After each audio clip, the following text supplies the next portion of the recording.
Hey there, I'm Steve, and welcome to Jamson Entertainment. And welcome to the conversation. Just before we get started, there are many ways you can help. You can like and subscribe so you never miss the conversation. But most importantly, please share this video. Get the word out there's a community we can talk about all the things that we love. Today on Throwback Thursday, we're looking at the original King Kong. And I was realizing, watching this movie, that I'm watching it in its 90th anniversary, starring Fay Wray, Robert Armstrong, Bruce Cabot, Frank Riker, Noble Johnson, and King Kong, the eighth wonder of the world.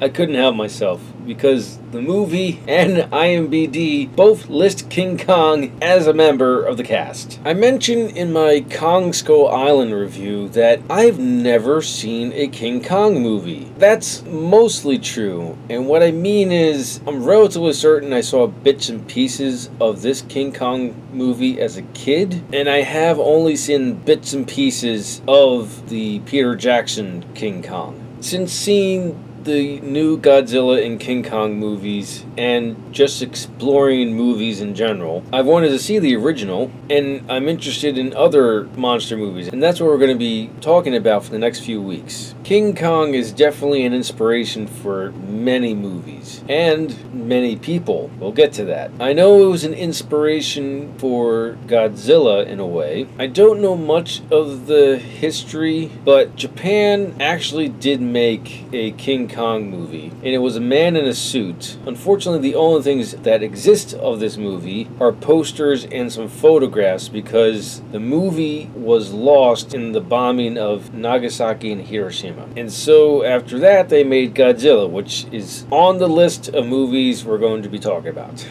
This movie is good and amazing at the same time. It can be both. It's good because it's entertaining enough. It's only an hour 45 minutes, but it does drag. And I think that's only because of the time period that this was made in and the technology that they had available to them. But the technology they had available to them is what makes this movie absolutely amazing. This movie was groundbreaking in what movies were capable of doing. I don't know if it's the fact that I have it on Blu-ray and maybe it's been remastered. Maybe somewhere out there, if I found a VHS version of this and watched it, I might see more of the seams for the visual effects in this. But if it's not a remastered Blu-ray, and it's because it says it's the archive collection, and if it's not remastered, oh my god, are the effects amazing in this. Now, that doesn't necessarily mean that they hold up. They don't.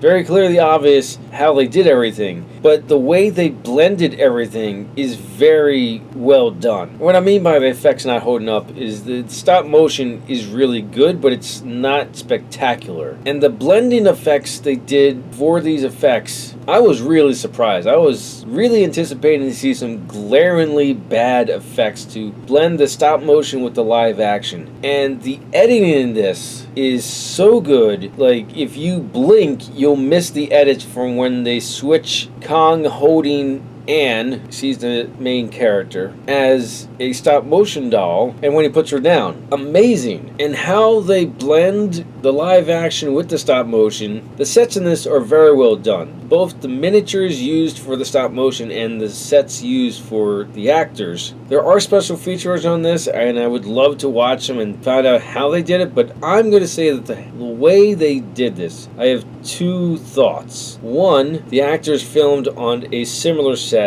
to the stop motion set, and they just overlapped the film on each other, and that's how they were able to achieve that. My mind was blown away when you can't really see the seams in a 90-year-old film. So maybe they did both thoughts that I have on how they blended the two together. Or using a projector and screen cutouts for the scene that the live actor's in so that it blends into the stop motion miniatures. Both ways I presented, you have to be very careful and very precise in order for everything to line up. And maybe they used both. The other thing they did very clearly is a screen in the background, but there's a ton of set in the way as well, so it brings depth to it, despite the fact that it is a two-dimensional screen. But the stop motion is shot in such a way where there's depth in that. So even if it's a screen at the back of a certain scene, the depth of field in that, and then the set that brings depth of field to the actors, just blends it all together. Like I said, I was stunned by how well this movie was made. It is a masterpiece. A little slow, but I think that's because the stop motion was still in its infancy in the 30s, like 1930s, not the 30s that are coming up. And to add on one more negative, but this is like the new age of the talkies. I'm relatively certain. I can't remember when movies started to have sound to them. But the acting is pretty stilted. And I think that's because actors are still getting used to being recorded and not performing in front of a live audience. And directors are probably taking what they can get because they're shooting on film. They're not shooting on digital where they can do as many takes as they want. They have a certain amount of film, which means they can only do a certain amount of takes because film is very expensive. And so they probably get the best take that they can get, but not the best take. I mean, the acting is good, with the exception of Bruce Cabot, who plays Jack. He stood out as just very wooden in this role. Maybe because he was among the younger cast members, he was new to acting, and that's what it was. I don't know. It's just that not one word he uttered in this film I actually believed. But that's really a nitpick. This movie is amazing. It's groundbreaking. And I highly recommend it if you're also exploring movies, or if you're a monster film buff and you haven't seen this yet, gotta give it a watch because it inspired a ton of the movies that you probably love. Those are my thoughts on the 1933 King Kong. Let me know your thoughts in the comments below. Thank you for watching, and live your imagination.